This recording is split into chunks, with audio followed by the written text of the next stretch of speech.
Hey, just want to make a quick video for reward Audacity, actually. I was like, people were talking about how you were making videos, and I was like, what the hell? He's not making any videos. And then I went to your page, and then I saw you had some videos, and I was like, what the hell? It's not showing up in my feed. So I had to go back and sort of resubscribe to you. And then, like, when you hit the bell icon, like, instead of, I don't know, I had to hit all or something like that, and now your videos are showing up in my feed. So anyway, I wanted to address that. I'm going to get caught up on RA's videos. And then, yeah, Southern Paladin said he had to fire somebody.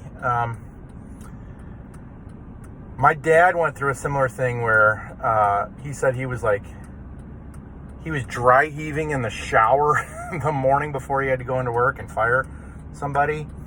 And he was close to that lady too before he had to fire her. And yeah, man,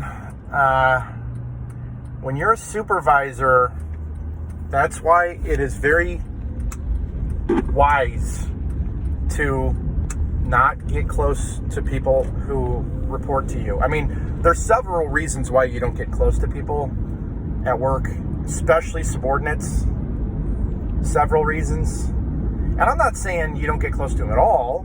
I'm not, like, sometimes you just can't help but get close to people, and you're friends with them, and you want to have a pleasant workplace, and you want to have fun in the workplace when it's okay to have fun, not just fun, but I think you guys know what I mean. You want it to be a loose atmosphere where everybody isn't uptight and stressed out all the time, so you have to break up the monotony with some comic relief every once in a while, or just find fun in your work whenever you can, you know?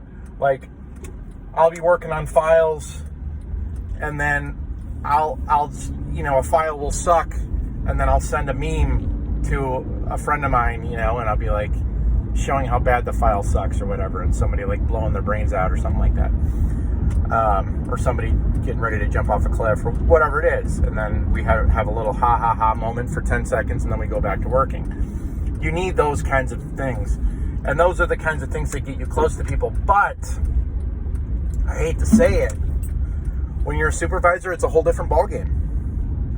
And when you try to get close to people who are subordinates, sometimes, I'm not saying all the time, I'm saying sometimes, maybe lots of times, maybe a good percentage of the time, your subordinates try to take advantage of that relationship. And they have that, oh, come on, I thought we were friends kind of thing. And it's, okay. So Pal is my supervisor. He's all buddy-buddy with me. Maybe he had me over to his house once, and, his wife made me dinner, and I met his kids, and, we hung out and had some beers on the back patio or whatever.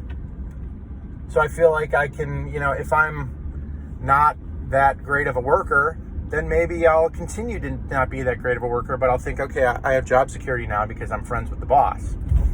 And if the boss tries to tell me, hey man, you're slacking, then I pull that, oh, come on, I thought we were friends bullshit. And that's the snag you get tied up in right there. I'm not saying that's what happened to you, because I don't know what your situation is with that guy, but it sounds to me like you're close to that guy that you have to fire, or you're kind of close to him at least. You said you know his backstory, so you've obviously had some personal talks with him.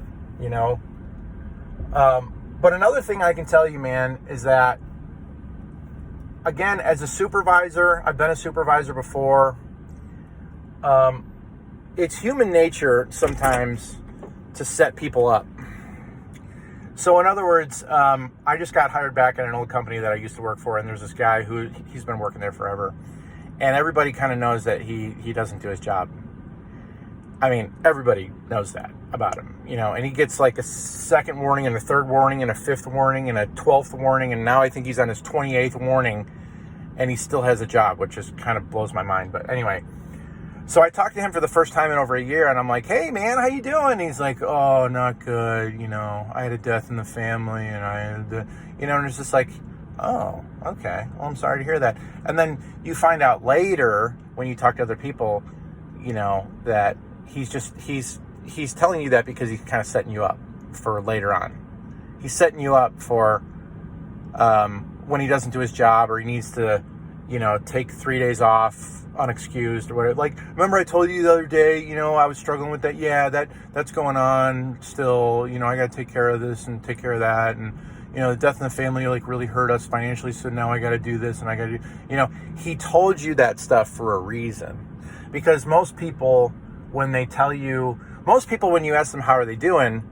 The common courtesy thing to say is, I'm doing fine. How are you? Even if your brains are leaking out of your ears. The common courtesy typical thing is to say, fine, how are you? Because it's a greeting. It's not, I don't really want to know how you're doing. I'm just saying, how are you this morning? The correct answer is, I'm fine, how are you? And then you give each other a fist bump and you go back to your desk. It's just another way of saying hi. But when you ask somebody, how are you doing today? And it goes, oh, I'm tired, I don't know. I'm not saying that they're not having problems. I'm saying it's interesting that they're choosing to go into this diatribe about their problems and blah, blah, blah. Like, you kind of have to have this attitude of, okay, what do you set me up for? So, I don't know. Again, I don't know the story. I don't know what's going on with that guy. You're obviously recommending that he be fired for a reason. He's obviously not doing his job. He's obviously got some problems outside of work that are interfering. He's probably lacks organizational skills. He probably lacks time management skills. He probably does things wrong, makes mistakes, and then doesn't take credit, doesn't own up to his mistakes. I mean, there's that kind of stuff happens not just in the auto industry, my friend. It happens in finance. It happens everywhere. Everywhere. It happens everywhere. The same, showing up late, taking a long lunch, leaving early, not doing your job, making excuses why you messed up, tell you over and over and over and over again, you got to stop doing this, you got to start doing this, you got to stop making this mistake, and they say, okay, and then they go right back to making the same mistake again. And then they're in a pattern of blaming their personal problems on, that's why I'm messed up at work, because I have all these personal problems going on. Even though that might be true, the real answer to that is, well, fix your shit then. And that's rough. That's harsh. It's not fun to think about. But what else can you do? What else can you do? When your back is against the wall and you're like, okay, it's either get killed in the corner or fight to get out of the corner. What are you going to do at that point? When you're up against the wall, when you're backed into a corner and you got something clawing at you, and you say, okay, I'm either going to curl up into a ball and I'm going to die, I'm going to get killed, or I'm going to fight my way out of this. You really kind of come off as an enabler type, pal. I'm sorry, but, don't make excuses for people. Don't make excuses for hippies. Don't make excuses for people with poor work ethic. Understand that they have problems, but at the same time, you need to equally understand that there's nothing you can do about their problems. That they are the ones who need to dig themselves out. Now, you can help them, you can challenge them, you can say this is what you need to do, but you can't lift the 1,000-pound weight off of his chest. He has to do it. He has to do it. And a lot of these people are stuck in a pattern of, help me, somebody help me get this weight off my chest. And then you do it for them, right?